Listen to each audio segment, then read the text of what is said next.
Hello viewers, কেমন আছেন সবাই? আশা করি ভালো আছেন। আজকে শুরুতেই আমরা যেটা দেখার অঙ্গীকার করছি সেটা হচ্ছে HTML প্যারাগ্রাফ টিউটোরিয়াল বাংলা। তো আশা করি আমার CST চ্যানেলের সাথে আপনারা সবাই আছেন। আমরা একেবারে বেসিক থেকে অ্যাডভান্সের দিকে যাবো, লার্নিং পজিশন থেকে, বিগিনিং এ।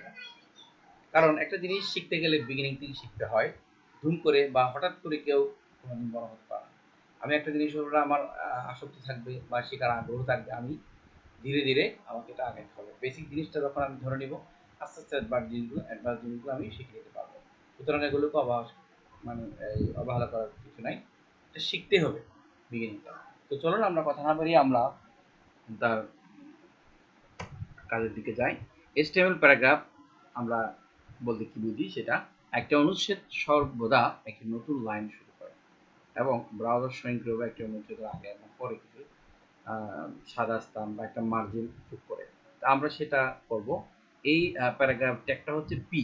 এর ভিতরে আরো কিছু থাকতে পারে, আমরা শুধু এই পি ট্যাগ দিয়ে শুরু করব এবং পি ট্যাগ দিয়ে এন্ডিং ট্যাগ দিয়ে শেষ করব। এরকম আমরা অনেক প্যারাগ্রাফ আমাদের থাকে সাধারণত আমাদের ওয়েব পেজের মধ্যে, এগুলো এভাবেই এই ট্যাগের ভিতরেই কিন্তু থাকে। তারপরে এবার আসি আমরা আরো একটা প্যারাগ্রাফ, সিম্পল প্যারাগ্রাফ 1, প্যারাগ্রাফ 2 আমরা করি। এগুলো কিন্তু সাধারণত আমরা দিতে পারি আর কি। ঠিক আছে, এগুলো আমরা একটু দেখি যে কিভাবে আমরা করতে পারি। তো এই জন্য আমাদেরকে যেটা করতে হবে, আমরা নোটপ্যাড এটা নিলাম।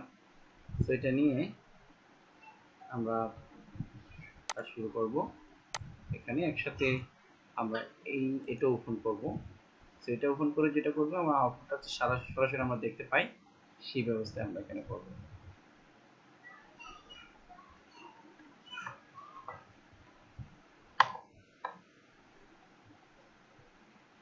সো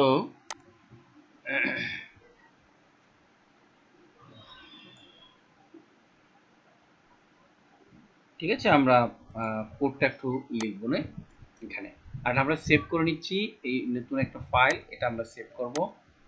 এখানে গিয়ে আমরা সেভ করে নিই, আর সেভ এজে গিয়ে আমরা যেটা বলবো প্যারাগ্রাফ,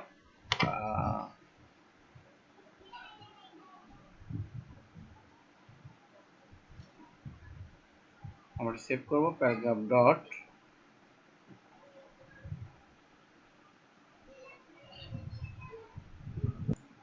তো আমরা যেটা যেই পি টেকের ভিতরে আমরা যেটা লিখেছি সেটা এখানে আমাদেরকে দেখাচ্ছে, মানে প্যারাগ্রাফ। এটা প্যারাগ্রাফ 1, এটা প্যারাগ্রাফ 2। এখানে আরো অনেক ধরনের আমরা ইয়ে করতে পারি, টেক্সট আমরা এখান থেকে নিতে পারি।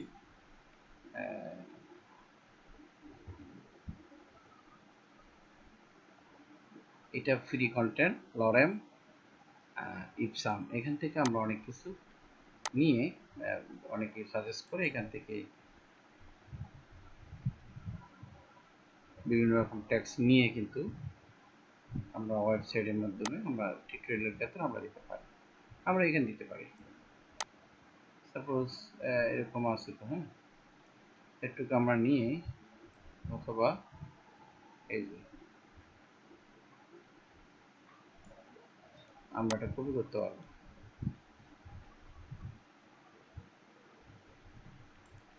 কপি করে আমরা এই প্যারাগ্রাফের ভিতরে চাইলে দিতে পারবো।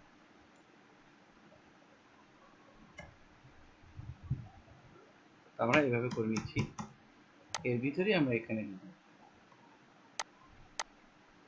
এটা করার জন্য আমরা এটা ফরম্যাট করে নিলেই আসলে হয়ে যাবে।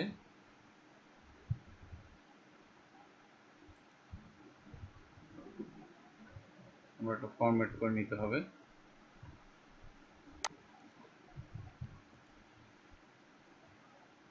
যেমন এটা অনেক লম্বা টেক্সট, এখানে 18 টাকা আমরা যদি ফরম্যাট করে নিই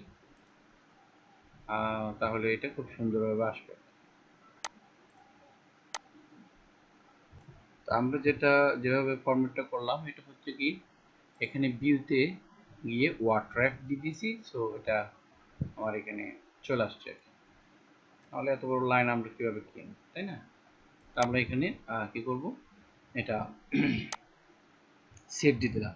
তো সেভ দিয়ে আমাদের যেটা হচ্ছে এটা এখানে আমি রিলোড দিয়ে দিব। রিলোড দিয়ে তো দেখুন আমাদের এই প্রথম প্যারাতে বা প্রথম প্যারাগ্রাফে আমাদের এটা সুন্দর চলে আসছে। আমি যদি আরেকটা দ্বিতীয় প্যারাতে আরেকটা করি সেটা দ্বিতীয় প্যারা হিসেবে আসবে, বা কন্টিনিউ প্যারাতেও আমরা কিন্তু চাইলে নিয়ে আসতে পারবো। আর যেগুলো সিএমএস টাইপের যে ওয়েবসাইট বা কন্টেন্ট ম্যানেজমেন্টের ওয়েবসাইট যেগুলো, ওখানে সুন্দর করে টেক্সট পেস্ট করা নিয়ম আছে। তারপর হচ্ছে কি এগুলো যে মার্জিন করা অনেক কিছু আছে, সেন্টার অ্যালাইনমেন্ট সেট করার জন্য কিন্তু আছে। এখানে আমরা চাই যে প্যারাগ্রাফে আমরা অ্যালাইনমেন্ট সেন্টার বা জাস্টিফাই আমরা এখানে এখানে জাস্টিফাই লেখা যায়। জাস্টিফাই এখানে চলে আসছে অলরেডি।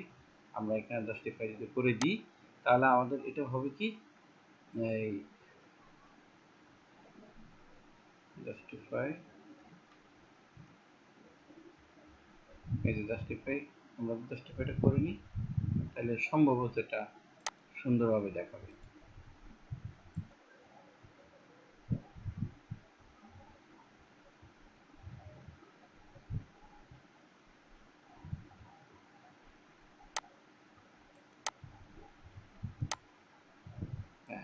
যাই হোক, এই বিষয় নিয়ে আমরা আরো পরে কথা বলবো।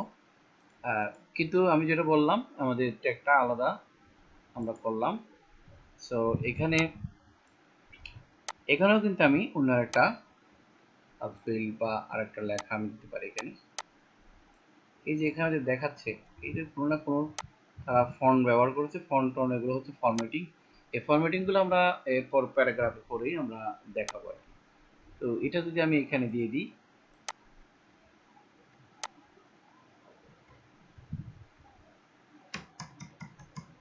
তাহলে আমাদের যেটা হবে কি, হ্যাঁ এই যে এখানে, তো আমরা কি করতে পারবো, এটা এখানেই সেভ করে নিলে আমাদের এখানে দেখাবে এই জায়গায়।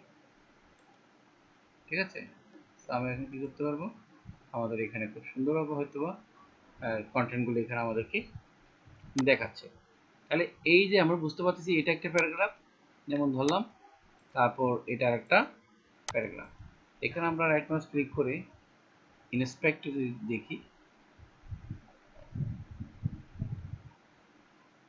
এখানে কিন্তু আমার এটা আমি যখন পিতে এটা ফার্স্ট দেখলাম, এটা হচ্ছে উপরেরটা, তারপর এটা হচ্ছে এটা নিচেরটা।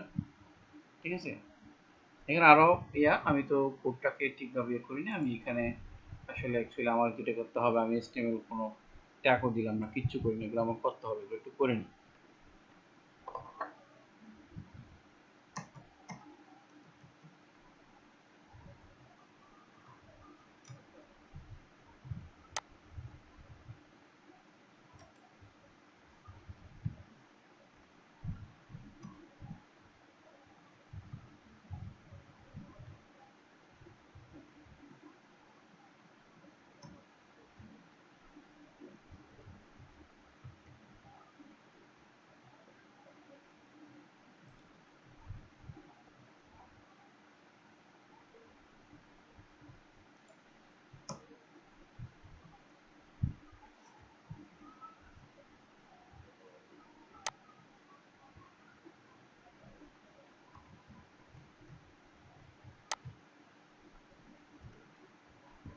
আমাদের এই ট্যাগগুলো এন্ডিং ট্যাগগুলো আমাদেরকে দিয়ে নিতে হবে, শুরুতেই কিন্তু দিয়ে দিতে হয়, আমি কিন্তু দিই নাই, জাস্ট করেছিলাম। এখন আমরা দেখি যে অবস্থা, এটা বোর্ডের ভিতরে আসছে। আর আমরা ইন্সপেক্টে গিয়ে আমরা লেআউট কীরকম, হ্যাঁ, বা আমাদের এখানে HTML, ঠিক আছে, কোথায় কি আমরা করেছি, আমরা চাইলে এখানে কিন্তু তেমন হ্যাড দিই নেই, চাইলে আমরা হ্যাডও কিন্তু দেওয়া যায়। তারপর প্যারাগ্রাফ ওয়ানে কি ছিল, প্যারাগ্রাফ টুতে কি, সব আছে যেখানে। প্যারাগ্রাফ ওয়ানে কি, প্যারাগ্রাফ টুতে কি, আমরা কোথায় কি সিলেক্ট করবো, এই যে এটা হচ্ছে প্যারাগ্রাফ ওয়ানে, তারপরে হচ্ছে প্যারাগ্রাফ টুতে, ওয়ান এবং টু দুটো প্যারাগ্রাফ আমরা এখানে করেছি, এবং এটার রেজুলেশন কত সব কিছু আমরা জানতে পারবো। ঠিক আছে, এর জন্য আমি ইনস্পেক্টটা ব্যবহার করব। সামনে আরও আমরা সিএসএস কাজ করব, তখন কিন্তু আমরা এটা অবশ্যই ব্যবহার করতে হবে, নাহলে ডেভেলপমেন্টের কাজ আমরা পারবেন না। তো আমি যেটা বললাম, আজকে আমি যেটা চেষ্টা করেছি, আমরা প্যারাগ্রাফ নিয়ে যে আলোচনা করার কথা ছিল, প্যারাগ্রাফে করেছি। এখানে প্যারাগ্রাফের ভিতরে আমরা আরো কিছু আমরা করতে পারি, যেমন এখানে যদি আমরা টেক দিয়ে দিই, ফন্ট টেক, এগুলো হচ্ছে ফরম্যাটিং। যখন ফরম্যাটিং করবো অবশ্যই আমরা সেটা করব। আর এখানে টাইটেল দেওয়া যায়, TITLE, আমরা টাইটেলও ইউজ করতে পারি। আর টাইটেল হচ্ছে TITLE। তো টাইটেলটা আমরা কি দিব? আমাদের আজকে টাইটেল হচ্ছে, এটা হচ্ছে প্যারাগ্রাফ। বা প্যারাগ্রাফ হতে পারে, অথবা এটার নাম হতে পারে লরেন লসন, হ্যাঁ, বা লরেন লসন, লোরেম, আই পি চাম, এটা আমরা দেখতে পারি। ঠিক আছে, এটাকে আমরা একটু বড় করি, যদি মানে করি, তাহলে আমাকে এখানে হেডিং দিয়ে করতে হবে। এটাকে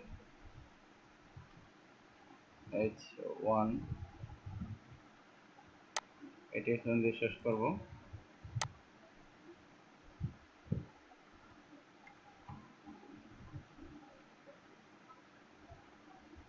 দেখি কেমন কি হয়, একটু সেভ করে দেখি আমরা।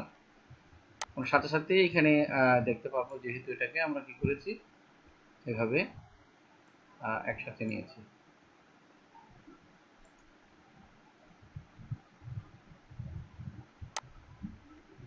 আমাদের কোন জায়গায় মিসিং, এটা সেভ করলাম, সেভ করেছি।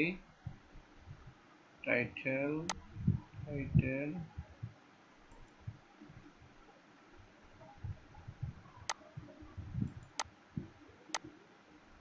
এটা তো টাইটেল তো হওয়ার কথা না, এটা হেডিং হওয়ার কথা, হেডিং এ। তাহলে আমরা হেডের মধ্যে রাখি,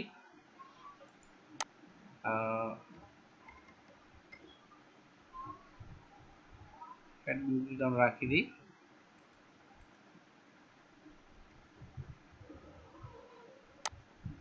এটা আমরা সেভ করে দেখি। হ্যাঁ, আমার একটা মিস্টেক হয়েছিল, যেটা এটা আমাদের এটা হবে হচ্ছে হেডিং। প্রথমটা হেডিং ভিতরে আমাদের লিখতে হবে, সেই হিসেবেই আমরা দেখলাম। এখানে কিন্তু আরো কিছু ত্রুটি থাকবে, তো ওইটা আমরা না করে আমরা ফরম্যাট যখন করব, তখন ফরম্যাটিং এর মধ্যে আমরা এগুলো দেখবো কিভাবে ফন্ট চেঞ্জ করতে হয়, হ্যাঁ, এবং ফরম্যাটিং করতে হয়, এই জিনিসগুলো আমরা দেখবো। টাইটেল দেখা, হেডিং দেখা, তারপর আন্ডারলাইন, হ্যাঁ, ফন্ট ছোট বড়, সাবস্ক্রিপ্ট, সুপারস্ক্রিপ্ট, এই জাতীয় যে বিষয়গুলো আছে, আমরা এমএস ওয়ার্ডে যেরকম কাজ করতে গেলে যে বিষয়গুলো করতাম, সেম বিষয়গুলো আমরা এখানে আজকে আমি শুধুমাত্র দেখানোর চেষ্টা করেছি যে আমরা মানে এই যেটা করেছিলাম, ফ্রম কিভাবে যে মানে প্যারাগ্রাফের ভিতরে আমরা বিভিন্ন ট্যাক্সগুলো লেখা হয়, বা আমরা যখন দেখি যে একটা ওয়েবসাইটের মধ্যে বিভিন্ন প্যারাগ্রাফ ভাগ থাকে, সেই প্যারাগ্রাফটা কীভাবে করে সেটা আমরা দেখলাম আর কি। ঠিক আছে, তো ধন্যবাদ, সবাই ভালো থাকবেন। আমরা পরবর্তী টিউটোরিয়ালে HTML ফরম্যাটিং নিয়ে আলাপ করব, যেখানে থাকছে আমার কীভাবে টেক্সটকে বোল্ড করব এবং স্মল ক্যাপিটালাইজ, তারপর হচ্ছে আন্ডারলাইন করা, ইটালিক করা, ফন্ট, বিভিন্ন রকমের ট্যাগগুলো ইউজ করা, আমরা সেগুলো শিখবো। তো এই বলে আমরা আশা ব্যক্ত রাখি আমাদের আজকের এখানে শেষ করলাম। আশা করি আপনারা ভালো থাকবেন, সুস্থ থাকবেন এবং আমার চ্যানেলের সাথে থাকবেন। ইনশাল্লাহ আমি চেষ্টা করবো আপনাদেরকে একটা পর্যায়ে নিয়ে যেতে। সাপোর্ট করবেন, শেয়ার করবেন। ধন্যবাদ, আল্লাহ হাফিজ।